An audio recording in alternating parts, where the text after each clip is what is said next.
Music Industry Podcast, and I'm David Angeweeb. Let's dig in. Hey, so as you know by now, we've been taking a look at my upcoming book, Flashes of Elation. You can find out more at musicentrepreneurhq.com/elation, ELATION. My first book was called The New Music Industry. And in it, I took a look at the current shape of the industry and what it means to be a musician in this day and age. And in my upcoming book, Flashes of Elation, I'm going to be looking at creativity from a variety of different angles and covering different topics, such as inspiration, motivation, jobs, spirituality, and so on. Pre-orders for the book closed on June 30th, 2017. And if you don't claim the pre-order, you will miss out on some great bonuses. So again, you can have a look at musicentrepreneurhq.com/elation to learn more. Today, we're going to get into a segment of the book called Frustration. And just know in advance that this isn't necessarily the finished product, but it will give you an idea of what this chapter will be like. So let's get into frustration. As I sit down to write this chapter, I am positively frustrated, and that's probably the best time to write it because I'm normally a very easygoing, carefree guy. I wouldn't say that I never experience frustration anymore, but I don't feel it as often as I used to. Why do I feel frustrated right now? I feel like half of my day has been wasted, and that's never a nice feeling. I like to make the most of the time that I have. I like to tick items off my to-do list so I can move on to the next thing. I like being able to complete more than I set out to do in a day. I guess I might be a bit of an overachiever. Today I've been trying to move one of my websites over to a new domain name. This is a fairly routine procedure in my industry and not something that should be taking hours to complete, except for the downloading and uploading of files. I'm not even trying to move the site from one host to another, which should make it more routine. But there are a couple of problems. One is that this particular site is hosted with a different web host than my other sites. Most back-end dashboards are practically the same across the many hosts that exist, but this one, for whatever reason, confuses the hell out of me. Another is that I've used the host's live chat support 4 or 5 times in the last couple of days to try to get my issues worked out. As soon as I figure out one problem, another seems to crop up. Perhaps tired from having to talk to me, some crazy guy, a couple of my chat sessions were unexpectedly terminated before any resolution was reached. Frustration is an outgrowth of things not going the way we thought or hoped they would. I once had a business called Academe Design. I can't think of a period in my life in which I was more frustrated than during the 9 years I was running it.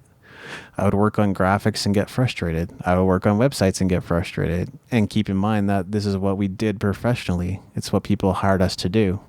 It's something I knew a lot about, but I kept hitting snags in my attempt to complete projects and upgrade my skills. To offer a bit of context, at the time, web design was a lot like the video industry is today. New developments were happening on a daily basis, and if you didn't keep up, you risked falling behind in the industry. As you can imagine, that's not great for business. I remember a time when a visitor to our site noticed that our website was still built on HTML in a time when CSS was being used as the primary tool for design and layouts. He even sent us a CSS version of the site. Ouch! I had no idea how to do that. Because of the frustration I'd experienced in that business, I was almost certain that I was never meant to get into design and couldn't understand why I had gotten into it in the first place. Now, don't get me wrong. I still don't consider myself the consummate graphic or web designer today, but that's where a good chunk of my time goes. I produce a lot of websites, and the graphics that I put on those websites are usually my own. I don't often get frustrated working on those things anymore.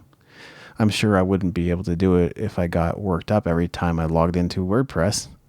Had I remained in frustration, I'm sure that I would have never gotten to this point. I would have given up, and I probably wouldn't still be working on websites today. I still get paid to work on a lot of those projects too.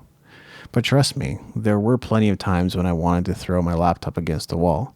So just because you feel frustration doesn't mean that you picked wrong. It might be the opposite. In general, we don't become frustrated about things we don't care about. Think carefully about the wounds from your past. Let's say, for example, that someone said your nose was ugly. Never feels good to have something like that said about you, but unless you're an aspiring nose model, it probably wouldn't take that long for you to get over it. Meanwhile, if someone told you that your art was crap and that you'd never make it, That would hurt, wouldn't it? That's because you care about your art. This example may not resonate, so just think of something that seems utterly insignificant to you and contrast it with something that you hold close to your heart. There would never be any need to be offended if we didn't care about anything. It's because we care so deeply about some things that we are vulnerable to insult, criticism, and perceived mistreatment. It's when people push our buttons that we get upset.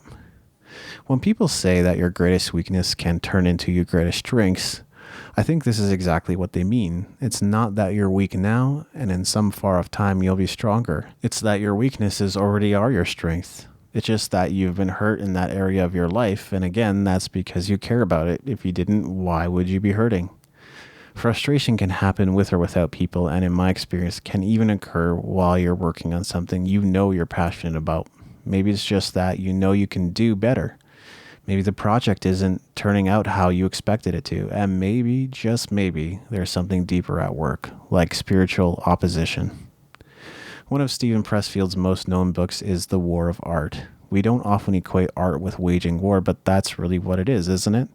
It's waging war on our limitations, follies, and frustrations. Pressfield names something very close to what I just described as spiritual opposition. He calls it resistance. But whatever you call it, it exists. But let me bring this back to you. Are you willing to open your heart once more and take a chance? You've been hurt, and this can be difficult to do.